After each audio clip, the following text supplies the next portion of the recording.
We have a major problem with how we ramp new account executives. Your new AEs are being declared ramped at 3 or 6 months, but can they actually run discovery or execute the sales process without you jumping in to save them? Most can't, and that's the problem. Most sales teams ramp reps based on time in seat and not capability-based onboarding where you certify your new sellers. So I built a playbook full of frameworks, implementation roadmaps, and infrastructure guides that cut ramp time in half and have proven to improve win rates by 75%, and it's completely free. So stop this episode right now and go and download the Sales Readiness Playbook at therevenueenabler.com or use the link in the description below.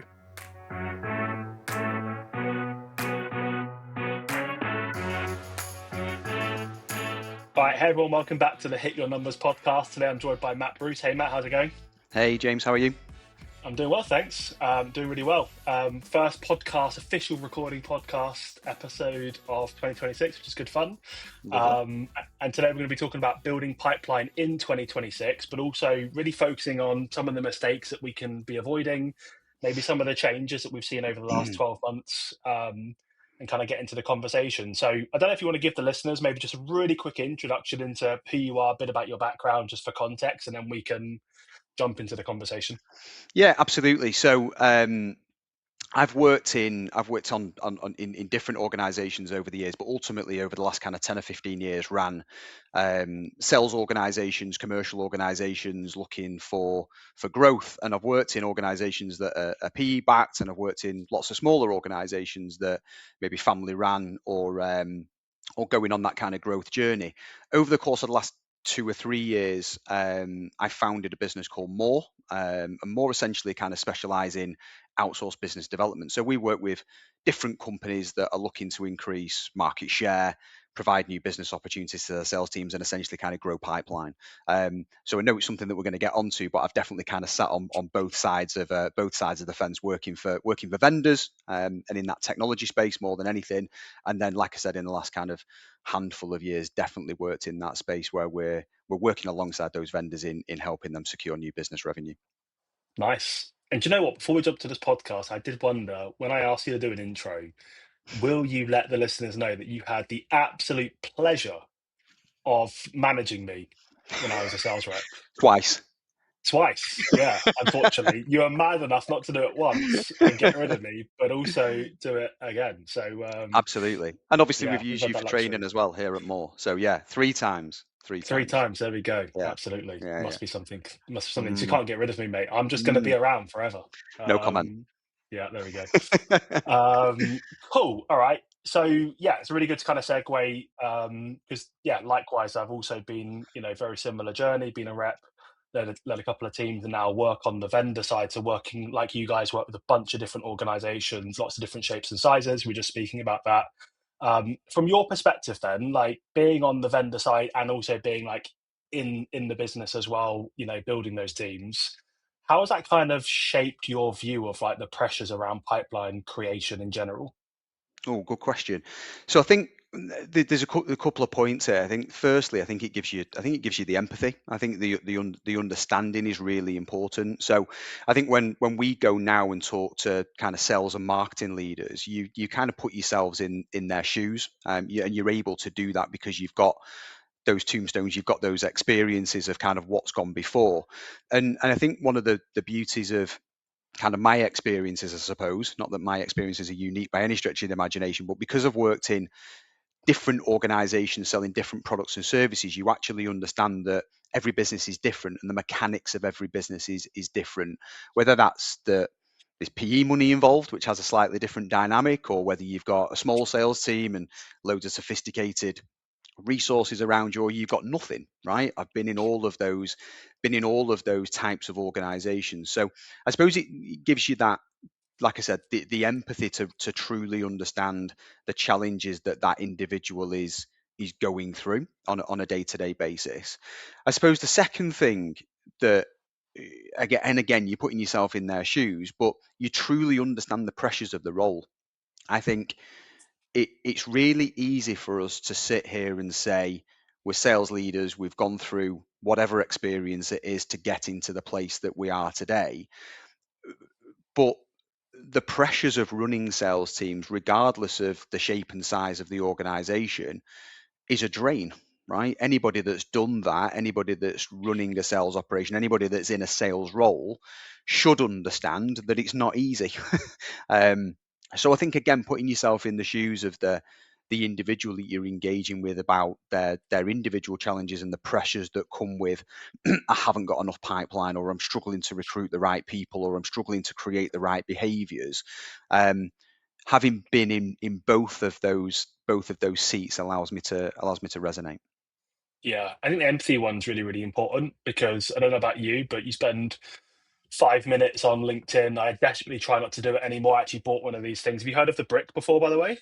Yeah, Really, yeah, really yeah. good. You used it over Christmas. I think I had like my phone bricked for like 170 hours or something like that, just because I caught myself like just scrolling the news feed and I'm like, what the fuck Mm, am I doing? This is just full of nonsense anyway. But yeah.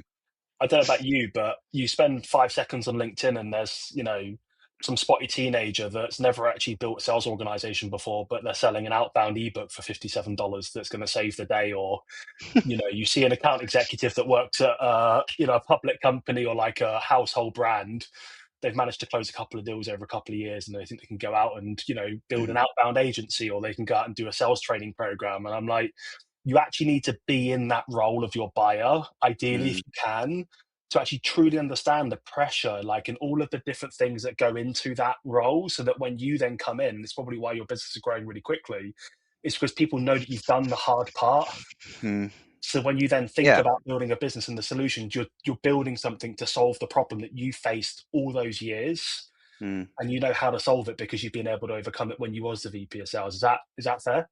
Yeah, absolutely. And I think it all comes down to approach. And we always end up in a position, especially when we're talking to actually no, when we're talking to our existing customers and when we're talking to new prospects, right? We always end up in a position where there's a layer of consultancy that comes with it. And I think that's naturally kind of our approach to the market anyway. But I think there is that genuine drive and determination to provide a layer of expertise and understanding to actually remove some of that short term panic, which typically sets in and sometimes is the reason why we're engaged, and actually kind of wind it back a little bit to the overall objective of we've got a strategy, we've got a plan, there's a bump in the road. I understand the bump in the road. How are we going to tackle it, and how can we tackle it together? So, and I agree with you, right? I think the there's a lot of noise out there. I saw an Elon Musk quote the other day around kind of 98% of stuff that's on LinkedIn is rubbish, right? And that's the go-to. And I'm not necessarily saying that I'm in agreement with that stat, but there is a lot of noise out there, right? There's a Yeah, lot of noise. There's a lot of get rich quick. There's a lot of vanity projects, and anybody that's truly kind of operated in a sales leadership role or a marketing role, or led their own business knows that it's very, very rarely is their success overnight. Okay. yeah, In 99.9% of all examples that you can point to, you know that you've got to put the hard yards in, and it's not going to happen overnight. Whereas I think that there is, like I said before, a lot of that noise out there which makes you think that actually I can go and buy some automation software, and I can go and drag some data off a chat GPT or on a website and send a load of emails out there, and guess what, loads of people are going to come buying. Well, the reality of that is that if it was that easy, well, we'd all be super successful, and we wouldn't need to listen to things like this, or we wouldn't need to absorb other bits of content and do other things in order to kind of drum up business if it was that easy. So there is a yeah. lot of noise out there. I think generally, I think the the sales leaders and like I said, marketing leaders understand those challenges, but sometimes just need pointing in the right direction. And like I said before, going back to the original question, I think some of the experiences that I've got of being sat on both sides enable us to have a real consultative approach to how we talk to the market. Yeah, I agree. I'm in a bunch of these like WhatsApp groups for like sales leaders and things like that I've just not left since I quit my job to start this business, and it's just terrifying the questions that come up in there. Like, we're constantly like refreshing our tech stack, and I'm like, dude, if it was easy to just go in the market, buying Mm, 5 or 6 tools, spending $100,000 and building a really big business, none of us would get paid anywhere near as much as we do. The opportunity wouldn't be so great. Like, we would just be doing just general admin roles, right? Like, it isn't about that. Those things are important, but it's about really understanding. And I guess that leads us into our next question, which I obsess over whenever I take in a new VP role, or now when I do what I do. And I know it's something that you guys probably do a lot, so I want to hear your perspective. But like properly understanding the customer, like Mm, really like just get out of your own way, take your shoes off and put your customer shoes on right now, and like you're at their desk for 7 days. Like what does that typically look like? What are their pressures? What are their challenges? Maybe you can just talk about the importance, Matt, of properly understanding your customers. Either you're in a VP role right now, or you're in your business and you're about to execute a program, a campaign for a mm. customer, and maybe you've never actually prospected into that customer profile before, so you need to understand it. Like what's that like for you now? Yeah, I think just to touch on one word that you mentioned there around pressure, and I think it's something that isn't spoken about enough, and it's actually linked back to the original question, which is that there's very much an attitude out there of quick win, okay? And if we can generate quick win, then great. And I think we're all on the same page. There's definitely quick wins out there, and the way in which we can generate those opportunities is really varied, okay? But there's low hanging fruit out there. There's a big difference though between what I would call kind of tactical engagement and then engagement that actually gets you into creating a repeatable model. Okay. So we can win one or two accounts, but how do we get that business into a state where actually it's repeatable and predictable? And that is the big leap that I think sometimes people forget. And again, going back to the original question, that's part of the consultative approach that generally we have, which allows us to deeply understand, well, what's working today, what's not working today, and then how can we support that long term. So I'm just picking up on that word there around pressure, because I think it's obviously lives and breathes in every salesperson's kind of day to day. But ultimately, I think there's something that we need to distinguish there between today's pressure and also the long term pressure of carrying pipeline. And like I said before, having that repeatable model that works for everybody. Yeah, yeah, 100%. I think that's important. Like when you set up shop, like I don't know about you, but when I ask like new customers we're onboarding, hey, can you share like your ICP document, your persona Mm, sheets and things like that? I'm like, cool, that's really helpful. When were these last updated? You know, like 3 years ago when we started the business. And I'm like, the game has changed, the market's changed, your business has changed, competitor landscape's completely changed. There's new competitors coming into the market. I think Lovable is going to be a massive disruptor in yeah. 2026. Because I saw a post on LinkedIn the other Mm, day from a VP of HR, and she was like, rather than just buying a employee survey tool off the shelf and only needing 50% and the rest being bloat, I just vibe coded my own one and now I use it in our business. Right. But yeah. salespeople, when I talk about competitors and like DIY, they're like, oh, that doesn't really affect me. I'm like, well, it's going to Right. affect you moving forward. Yeah. Right. So Yeah. like really like understanding the customer profile is critical. What are the kind of steps that you guys follow when you onboard a new customer and you need to understand, their customer, their personas, and how to tie all of that back to a value message? Yeah, again, really good question. I think it leans into that consultative approach generally, right? Where I'm a great believer, and I've got an example for you as well in here.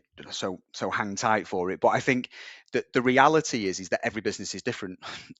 So the people are different, the products and service might be different, the price point might be different, the target market might be different. You name it. There's definitely things in every business that makes them unique. Okay, so how can you truly understand the mechanics of that business without taking that genuine kind of approach of trying to understand the detail? And we've seen this in many examples when you start to look at even our existing customer base, where you've got businesses that on face value look identical. So the example here is that we've got two organizations, two customers of ours that operate in a very similar market. Okay, they sell very, very similar products and services. But when you actually get into the weeds of their businesses and what makes them different, they are completely different. Now, fundamentally, they sell the same product. Okay, but they sell to two different markets as well. One sells to retail, one sells to marketing. Well, you're talking about two completely different organizations there, right? Two Yeah. completely different markets, which then leans into two completely different price points, two completely different talk tracks, lots of different materials, you name it. Okay, so on face value, you look at the website and you go, well, they sell X, Y, and Z, and this business sells X, Y, and Z. But when you start to truly understand the business and the people in that business and the drivers within that business, all of a sudden, like I said before, they're selling the same thing ultimately, but they operate in a very, very different way. And the results are different because of that as well, right? If you're selling into manufacturing or you're selling into retail, as these two examples suggest, you might get very, very different responses from both of those markets. You might find that a competitor has taken retail. Okay, so you've got to wait for contract end dates in that world, but over here in manufacturing, it's not as saturated. So actually, we get a better performance from a campaign. So it's really important that you understand the business and the mechanics of that business so you can then start to tailor the language, the content, how we might approach a particular conversation, you name it. Everything then becomes bespoke, okay, which is one of the challenges for our business as well, right? But that's a challenge generally for any sales leader out there, which is you've got to adapt to who you're selling to and how you might sell and new product innovations or whatever it might be. That all looks different. If again, going back to some of the points we made earlier, if it was a rinse and repeat, then there Yeah, would be no need for any of that, right? You would just take what we did over here originally 10 years ago and we just rinse and repeat that 10 years later and we get a similar result. It, yeah, it does it just doesn't work like that. So we've always got to make sure that we're learning, we're evolving. Um, Context is hugely important here as well, right? So long gone are the days where, and we've worked together, right, when this was a thing where actually how many calls have you made or how many emails have you sent and what was the response. Yeah, that's all interesting stuff, right? And we want to make sure that we've got the right amount of activities and the right types of activities happening, but the context is hugely important here as well. We get asked all of the time, not about how many phone calls have you made or how many emails have you sent or how many promising conversations have you had. It's more, what's the market saying? yeah, yeah, Why are people saying no, right? Why are people saying yes? Importantly, um, because that then frames how we might tackle a training initiative or how we might tailor a piece of material. And again, that's all very, very different from one customer to the next. The beauty that we have today, right, is that technology does a lot of that for us. So the AI that sits across kind of every area of our business gives us that context in kind of real time rather than having to sit down with a business development rep on a Friday and go tell me all about your week, right? yeah, So it is about that deep understanding up front in order to be in a position where you can deliver a really quality program of works for somebody, but also where you start and where you finish typically looks very different. So you have to evolve over a period of time. That comes from the customer, but it also comes from our own experiences. And like I said before, that's where technology plays a huge part. yeah, 100%. I built this customer voice GPT, where you just basically just dump in transcripts of live Mm, conversations, and it helps you kind of group those into themes, mm, and then but it gives it to you in the customer's voice and language. Like okay. when I left Staff Circle to go to CNIT, which is the last business I worked at before I started this business, there was a team of, I don't know, 5 reps, 3 AEs, 2 SDRs. We lost an AE pretty quick. And then like my first mission was to fix the pipeline engine. And when I went into HubSpot, there was like 450 sequences, Zoom info, 100,000 contacts in CRM, just blasting cookie cutter, spammy crap that you could say to anybody. No one would understand. Yeah, clever, Mm, not clear. And I just said to the guys, let's get around a whiteboard. I kind of banned, because it was just emails. Like, we're not going to send any more emails for the next 30 days because your emails to me are going into my spam folder. So if we can't even email internally, what's happening out there, right?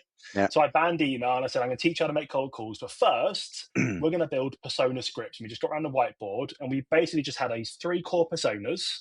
Here's another bit of advice as well, anyone's listening. Just because a certain department or persona might use your product does not mean you should prospect into them. We had these 3 personas. And when I did some analysis on close one deals, out of like 15 enterprise deals we closed, I think there was one customer where the persona was the leading persona. The rest of them wasn't anywhere near it. But 80% of the database was full of that persona. Mm. Yeah, yeah. So it's about like doing the analysis first and understanding what good looks like, and then really getting to know them. And you Yeah. mentioned AI, like we didn't really have much opportunity with it then. So it was a lot of listening to calls, looking at conferences, looking at the agenda items at those conferences, what's top of mind for those groups of people, doing some research on those things, and then building messaging around that. And the guys went from like 6 to 60 meetings in 30, 45 days. One, because they Mm, were making cold calls and actually speaking to people, which is what we yeah. should be doing.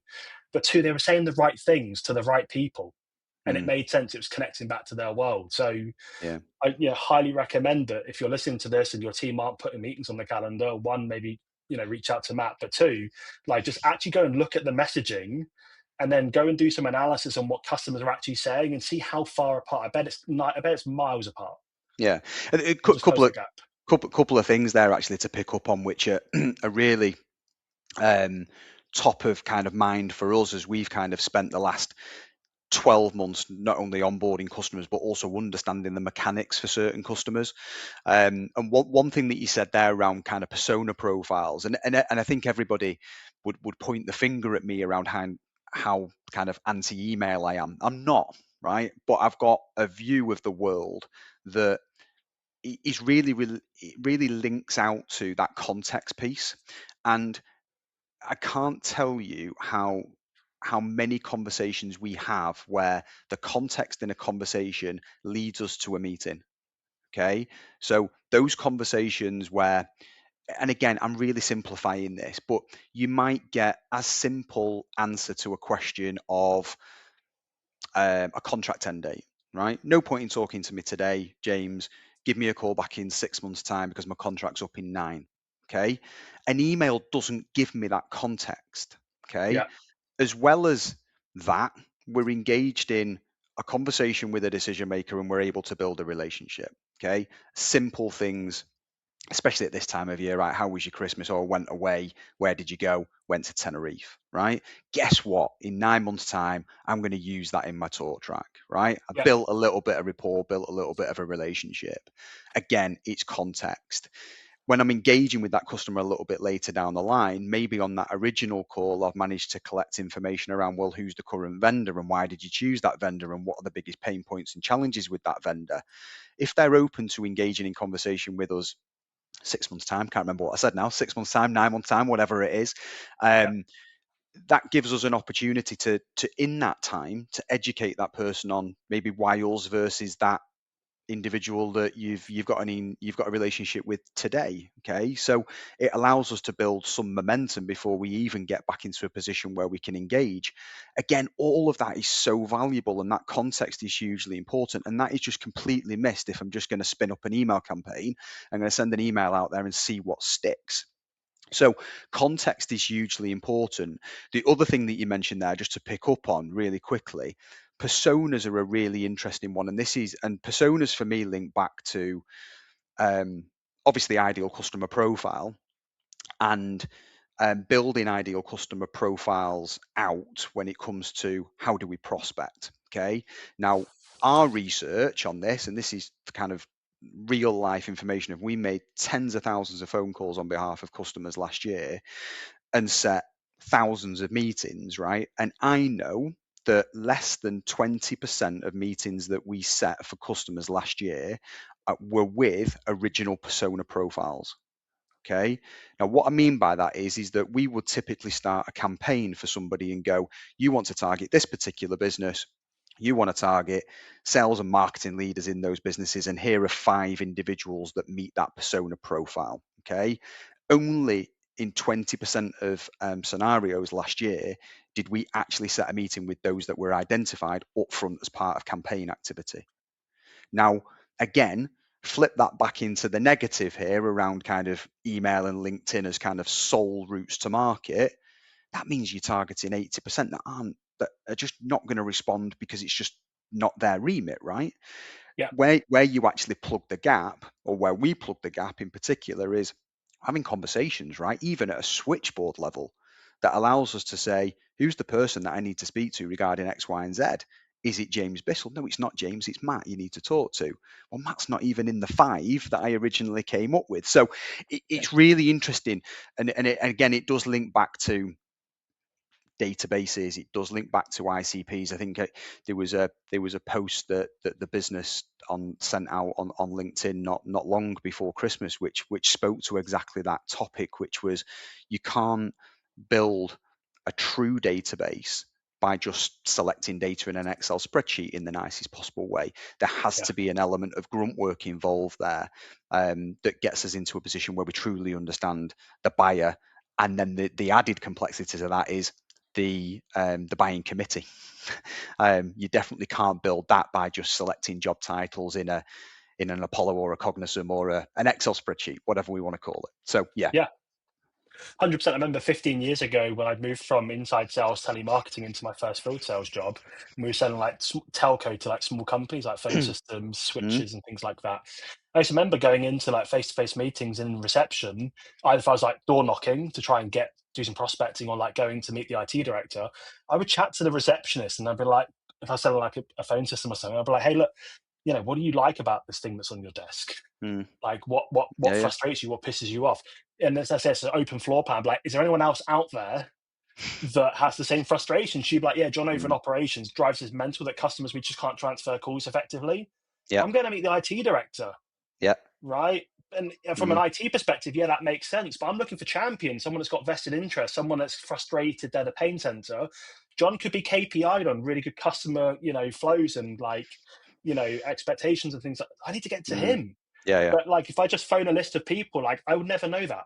yeah. And I know the game's changed, but there Mm, is value in that networking piece, like standing back from an account and looking from the outside in and doing a bit of an org chart and go, what about this group? Have we ever tried going into here? What could we say to them? Why would mm. they care? Yeah, absolutely. And again, going back to one of the original points, one of the complexities in that why people steer away from it is because it isn't rinse and repeat. That the messaging for that persona profile or that particular individual will be different to who we were originally targeting, right? If we were Yeah, originally targeting a salesperson with a particular message and now we're targeting a marketing person, the message might be different, right? You've then got the added complexity of those kind of buying committees, and what gets everybody going within those buying committees is going to be slightly different, especially when you start to kind of branch out into procurement or whatever else it might be. So it isn't simple, right? Is the point. There is always that kind of layer of complexity. But going back to the original question, yeah, absolutely, that deep understanding of the customer is hugely important as part of all of that. yeah, yeah. And like it's 2026 and we're talking about some old school stuff here, but you mentioned repeatable earlier, and like I almost want to do that Will Smith slap take my, partner's name out your mouth when they say the word scale. Because I'm like, you don't deserve to have the word scale in your mouth right now, because you can't even repeat it at a basic level. Mm, yeah. Like just figure out about like nailing the basics and just figure out how do we do the same thing over and over again in an effective way that we Mm, can go and drop in different places. Yeah, we fine tune it for sure. But let's just build out the most optimal way of doing things before we even start thinking about adding 10 people or mm, automations or whatever it might be. Can we actually get somebody to go, you're absolutely spot on. yeah. That's And exactly my world. yeah, and I was privy to a conversation this morning actually, and technology has distorted that. It's definitely 100%. distorted it. So and again, like I'm showing my age a little bit here now, right? But going to work at 17, 18 in a call center, you were given a phone and a computer and a copy of the Yellow Pages or Thomson directories, right? Mhm. We didn't have the automation tools. We didn't have the breadth of data that we've got now. We definitely didn't have the opportunity to put all of these kind of key competencies on speed like we've got now. It was a very manual process, right? But we've kind of gone too far for me over here, Yep. which is that it is all about how much automation can we put into processes. Um, but taking away from actually the core fundamentals of the role, and why the core fundamentals of the role is important to making sure that actually it gives us a better chance of winning over here. So I'm not against technology. I mean, our technology investment is significant, right? It's as big as the people investment in our business. So we're all up for kind of new technologies, and we're all up for kind of speeding ourselves up and definitely kind of streamlining processes. But you, the the bit that technology doesn't give you is definitely missing in lots of organizations. Like we said before, that consultative approach that we have really gets us into the weeds of a lot of organizations, and it's alarming how many people I meet where you're sat there going, well, we've got all of these great tools, we're underutilizing those tools, by the way, and they've cost a fortune. Yeah. So we're underutilizing the technologies that we've bought, but the fundamental parts of the role in terms of our ability to construct a conversation with somebody over the phone and generate that context or generate that interest is diminished. Now, I'm not saying it's diminished in its entirety, but it's definitely going in one direction, and that one direction doesn't feel like the direction that it should be heading in. Yeah, so true. Like, so true. And just think back, like even 2017, when we were kind of first started working together when I was a rep, like Mm, there wasn't anywhere near a lot of this stuff. Like I was literally come off a coaching call before this with a rep, and I was telling them the same thing. Like we had, I think it was like outreach, lead IQ, and Vidyard in the telephone, mm, right? And and I was trying to cold call into CMOs of mm, Salesforce and IBM and things like that, and the switchboard just isn't going to put you through to the CMO of CA Technologies, right? So we had to get creative, and we just thought outside the box, but we mm, also stuck to the basics, which was good messaging, good positioning, work ethic, and just getting out there and doing the hard stuff. And now, like, I'll jump onto a coaching call, or if I'm like training a sales team, I'll look at their Chrome extensions. It's like 50 fucking Chrome extensions. Can't even see the Google search bar. Yet yeah, they're yeah. all missing target. They can't even get to 40%. And I'm like, so you spend all of this money on sales technology. How much do you spend every year on enabling your salespeople with the right skills to go out and do the job? We don't do Yeah. any of that. We just We, buy them we tools. Yeah, I mean, we now rely heavily on tools basically working for us rather than supporting us, right? Yeah. That's the reality. I think we found a really nice balance internally. I think we've been really keen on making sure that we've enabled the team with all of the relevant materials and all of the right technologies, but not getting away from. We still need to be in the weeds, right? I said that a few times now, so apologies, but we still need to be in the detail, and we still need all of that context that we spoke about earlier to enable us to have better conversations and speed us up. AI has been great for all of that, but you can't just sit there and wait for a response to something. You have to No. have that hunger still, that get up and go. We talk about dog with a bone mentality. We talk about roll your sleeves up and get stuck in. All of those things is actually the reason why, if I dumb it all down, is the reason why we've got a business, right? It's because actually we're prepared to do that hard graft and put in those hard yards with all of the complementary kind of technologies and enablement that we brought into the business. And that's the bit that generally, when you speak to sales and marketing leaders, is generally the frustration that we've lost a little bit of that bite. So we've built the leading skill optimization platform with 400 plus sales lessons, 12 courses from prospecting all the way through to late stage deal negotiation and more, one-to-one sales coaching and AI sales assistance. And I want to give you 7 days free access to the platform. The reason I want to do this is because nobody gets a degree in B2B sales. And after training and coaching hundreds of sales reps and teams in the last 2 years, most haven't mastered critical selling skills, and it's preventing them from being promoted, earning great money, and building a great career in B2B sales. So go to the revenueenabler.com, grab a free trial, and join hundreds of salespeople that are closing their skill gaps and mastering sales. There's a link in the video description. I'm looking forward to getting you set up. Give me a shout with any questions.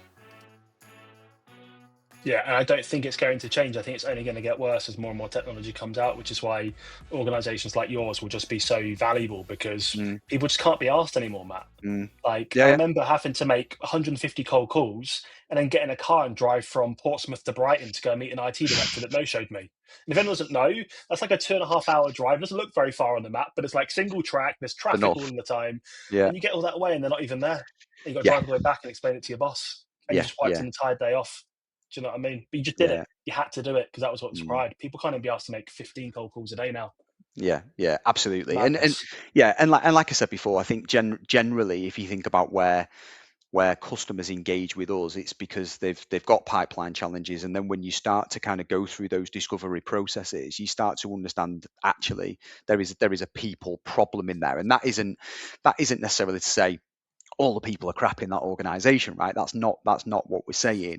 What we're saying is that they might not have the bandwidth to support it, right? They might not be able to hire the right people. The cost of hiring is through the roof.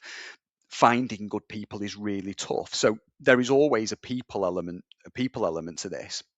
And again, without wanting to repeat myself, the second part of that is very much around kind of technology, and the fact that technology has almost eroded um, what that kind of typical kind of go-to-market motion would have looked like without those technologies in place. So yeah, I'm from a, I don't know, probably cut from a similar cloth, right? To you, your experience there is very similar to what I grew up having to do.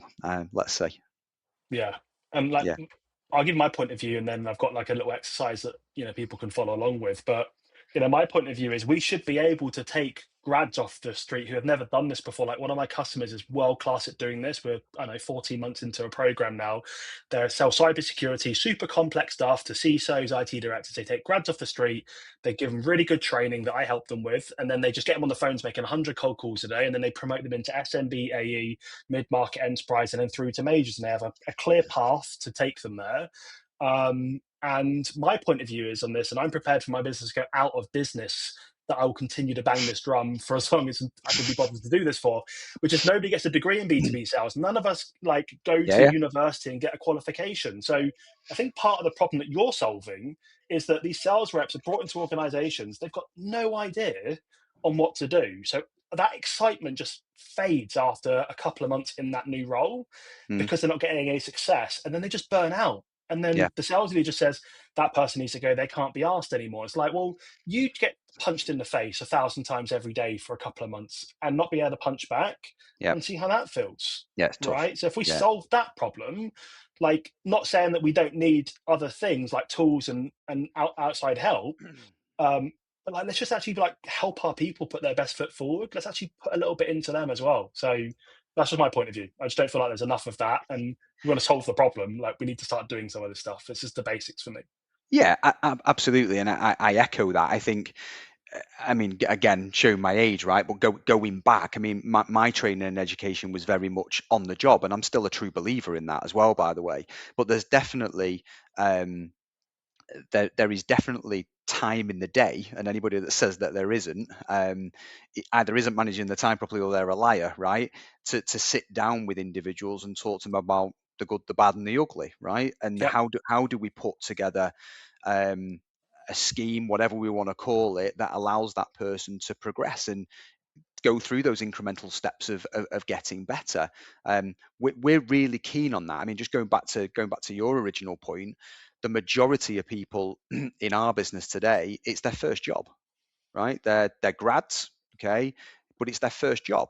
Now, I think we underestimate just the jump of going from I'm a student, I've maybe done a little bit of traveling, I've maybe had a summer, and now it's September and I've got this new job. Just getting into the working pattern, right? Of Mhm. going to work every day, right?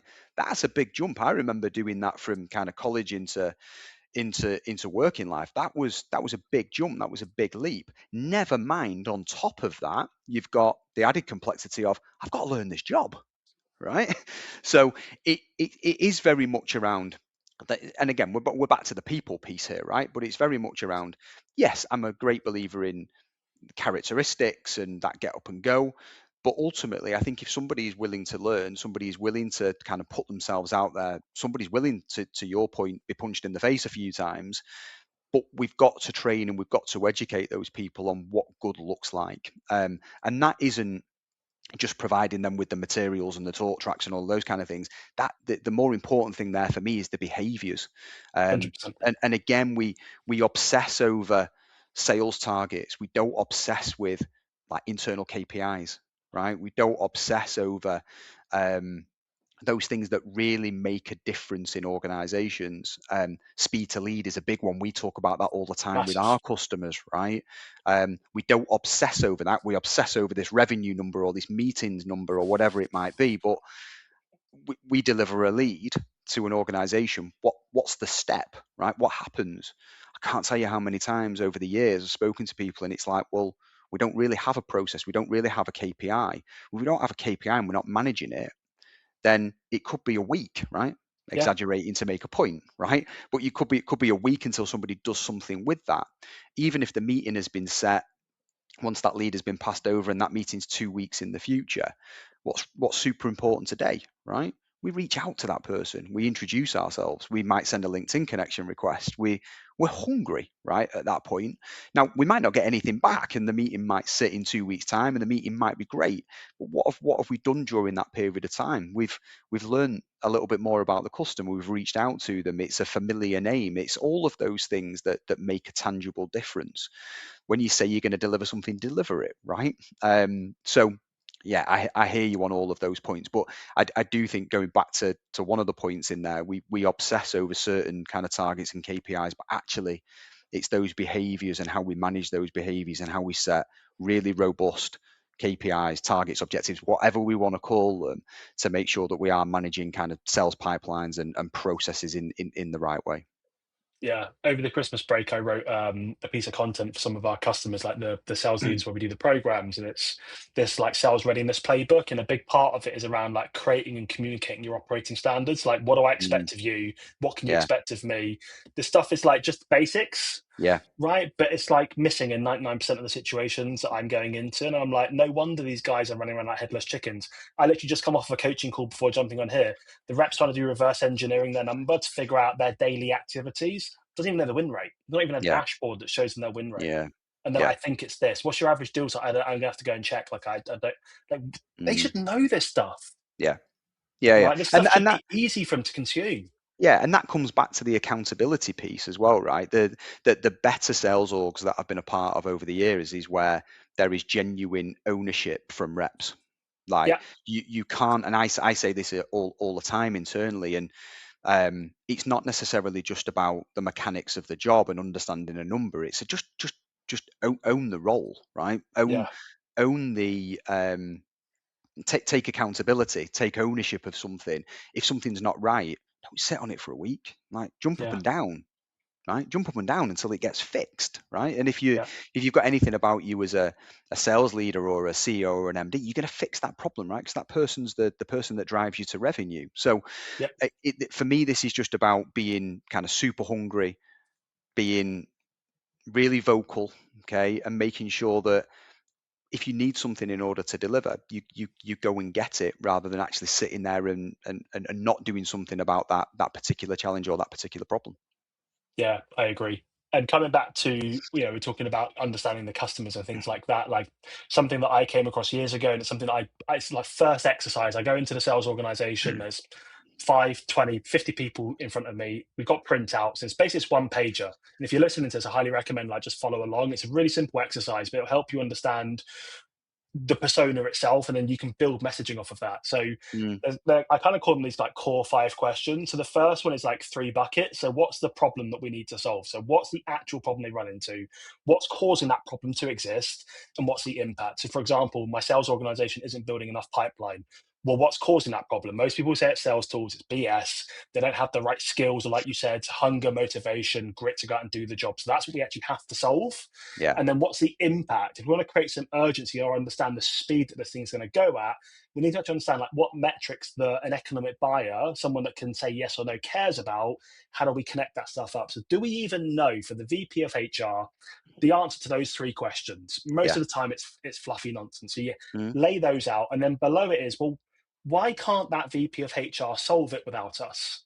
Why mm, do they need us? Like, what's their biggest problem? And it's, well, they don't have capacity, they're under resourced, maybe they don't have the capability to solve it. Okay, great, let's write that down. And then next, well, how do we solve it? And mm, like, forget the Gartner, Forrester fancy language that no one understands. Like, genuinely, what's the flow? How do you actually solve it in 2 to 3 sentences? And the next part's a biggie for me. How do you solve it better or differently than anybody else? Like, what is your unique differentiation? mm. And Yeah, then yeah, finally, what's your evidence? If they put you in the spot and say, sounds great, Matt, who have you done it for? yeah, Bob up the road, win rates are up 75%, average deal size up 31%. We've been working with them for 6 months. yeah, yeah, yeah, Just write that absolutely. stuff down and then look at it Yeah, and go, cool, now I can write cold emails, LinkedIn messages, Vidyard videos, pitch mm. decks, discovery guides, business cases. I can just leverage all of that stuff and just personalize it to that persona, and the connection will be great. Yeah, absolutely. And I think from a rep standpoint, the it's a really interesting one because from a rep standpoint, you obviously need all of those bullets in order to go and fire the gun, right? You need all of Hmm. that. You need all of that knowledge. You need all of that expertise. The one thing that strikes me generally, and we probably turn away more business than we actually take, because I can't tell you how many leaders of organizations that we sit in front of and we have the honest conversation up front as part of this kind of consultative approach that we have during the sales process, and say, tell me all about your business. Why should somebody buy from you rather than the next company? They can't answer the question themselves. So my point there is that if they can't answer that question, how do I answer that question, right? How do I articulate that on a call to a potential customer when somebody says to us, oh, we're working with this partner and we haven't got a talk track, or we haven't got the ammunition over here to counteract that. So it it does come back to that general understanding. But the important thing there is you've got to do the hard work in order to understand it. Yeah. If you're not doing that work to truly understand what those key differences are, or whatever it might be as part of even that kind of sales process, then how are you expected to be able to construct something that is going to make a difference during that sales process or that sales cycle? It's impossible. So Yeah. you've got to be doing the hard yards. Yeah, and but again, this is part of the basic playbook that you should have, and Yeah, every 90 days or something, you should just have a look at it and just see where do we need to tweak it. yeah, What are we seeing in the data? Are we still winning the same companies? Like, are we actually going up market, or are we still seeing lots of success down in the SMB? And should we just figure out how we just sell more? So that, like, you just got to look at this stuff. Forget like the classic KPIs, like you said earlier. Like, what's the stuff that genuinely matters? Like, are yeah, we setting our people up for success? And unfortunately, something I learned the hard way when I became a VP. If you kind of feel this, the team's performance is a reflection on your leadership.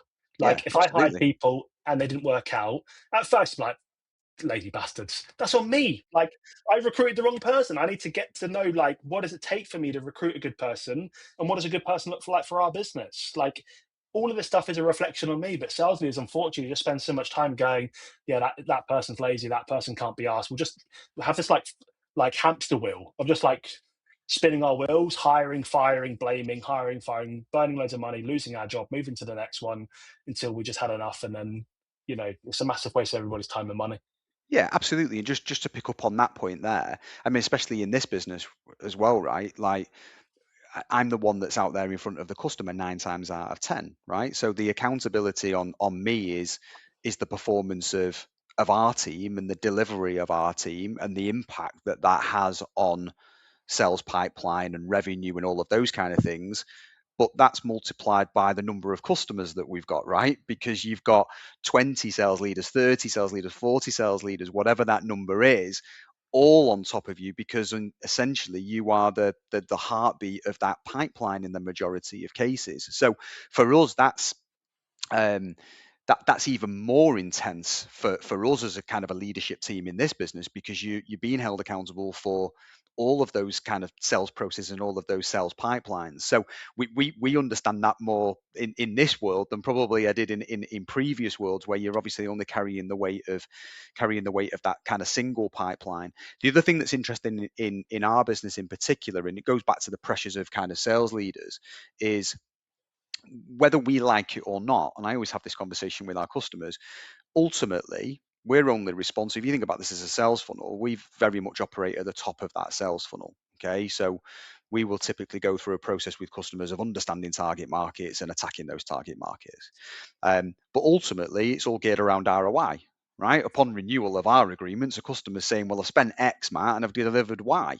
And if Yeah. if the mechanics of those two numbers don't work, we're either in or we're out, right? Yeah.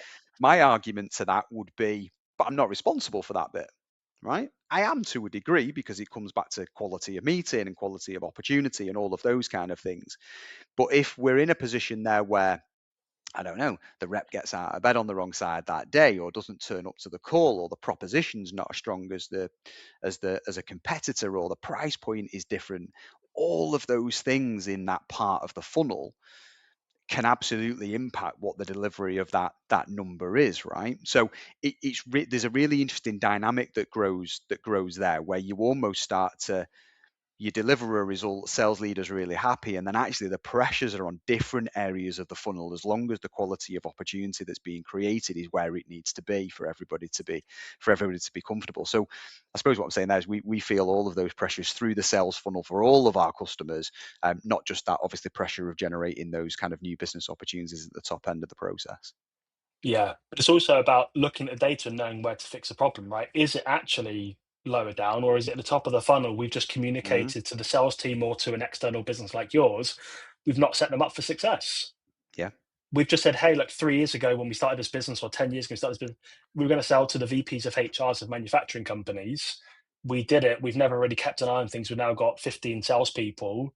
We're closing all of these deals, but we've actually not properly stopped to look and analyze the quality of those customers. What do they look like? So we're still saying Mm. to the SDR team, go and phone the VPs of HR at manufacturing companies, and surprise, surprise, they're not performing.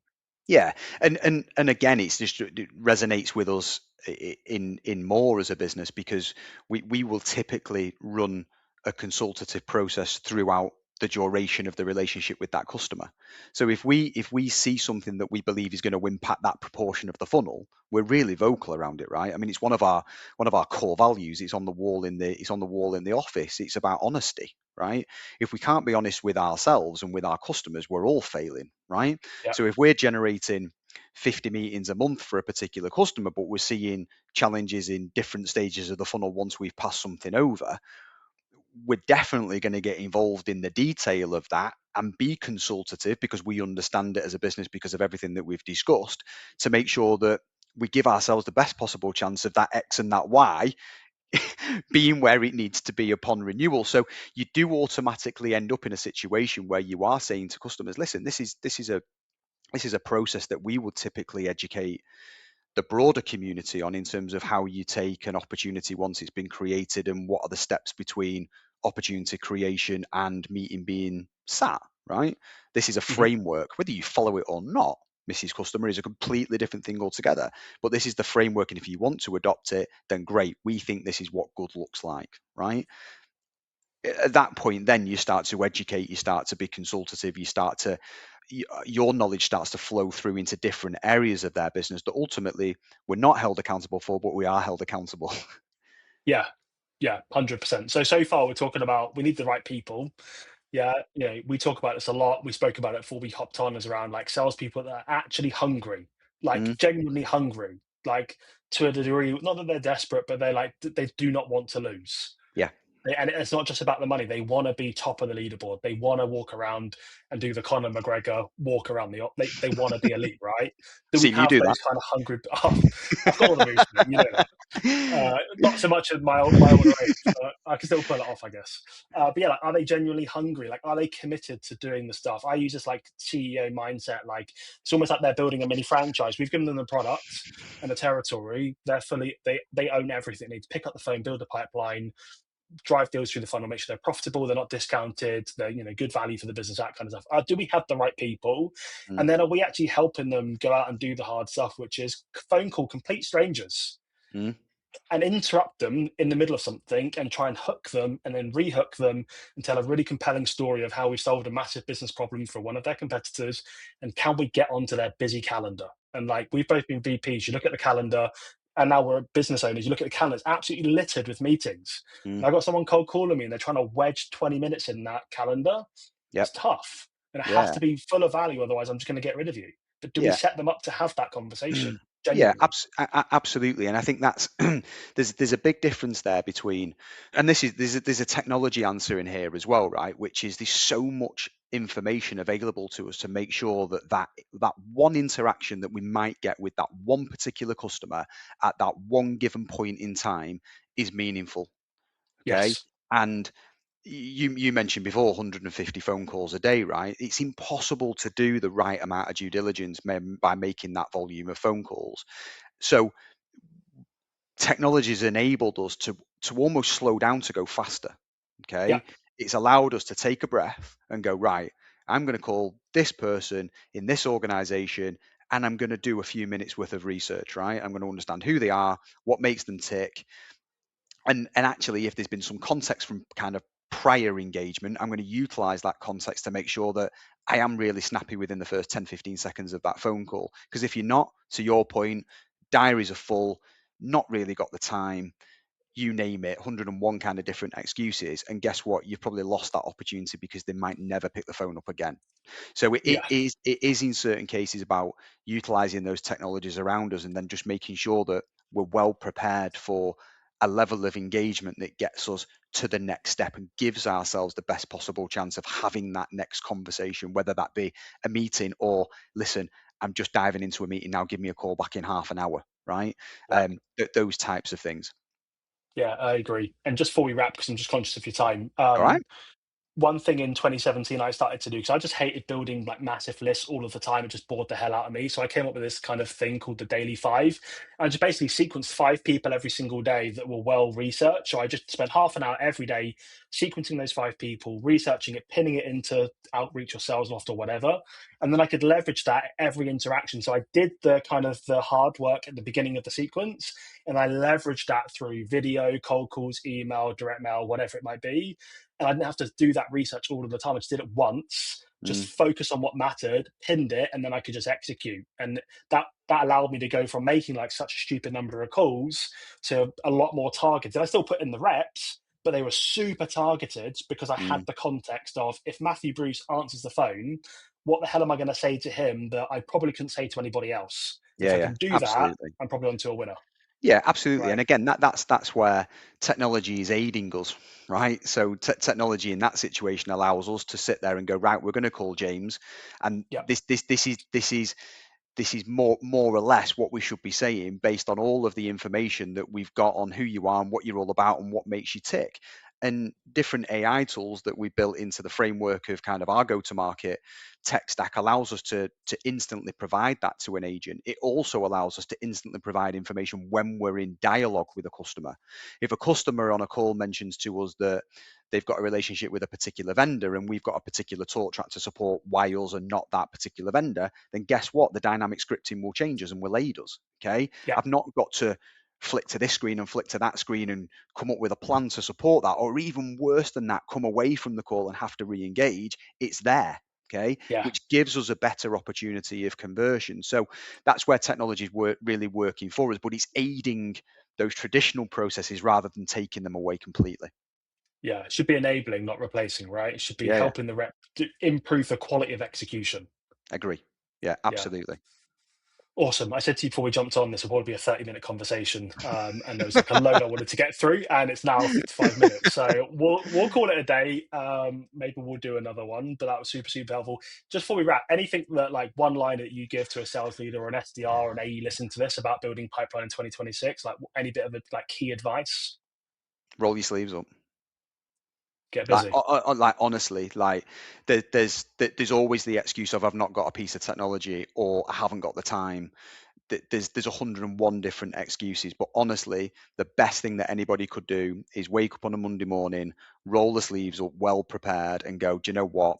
I'm going to speak to X number of people this week. I'm going to prepare well for those conversations. And this fundamentally is about rolling your sleeves up, getting stuck in, working hard. And I know that's really easy to say, and it's a really broad topic that. But I do think that generally, when you do speak to sales leaders, when you do speak to sales reps, there is less hunger today in just doing those fundamental basics of what we've potentially seen over the years. And again, without going back through it, technology's definitely eroded that. So my one word of advice is just roll your sleeves up, get stuck in. No conversation is a bad conversation. You don't know where those conversations are going to lead. Without those conversations and without the context that might be kind of delivered through any of those interactions, you're just not going to be successful. Yeah, no, I agree. Masterclass. Thanks so much for hanging out, and yeah, we'll have to get you back on another time. Perfect. Thanks, James. Cheers. Awesome. Cheers, Matt. See you Thank later. you. See you soon. Bye. All right, thanks for listening to this episode. I've got something else I want to give you before we wrap up here. So we've built the leading skill optimization platform with 400 plus sales lessons, 12 courses from prospecting all the way through to late stage deal negotiation and more, one-to-one sales coaching and AI sales assistants. And I want to give you 7 days free access to the platform. The reason I want to do this is because nobody gets a degree in B2B sales. And after training and coaching hundreds of sales reps and teams in the last 2 years, most haven't mastered critical selling skills, and it's preventing them from being promoted, earning great money, and building a great career in B2B sales. So go to the revenueenabler.com, grab a free trial, and join hundreds of salespeople that are closing their skill gaps and mastering sales. There's a link in the video description. I'm looking forward to getting you set up. Give me a shout with any questions.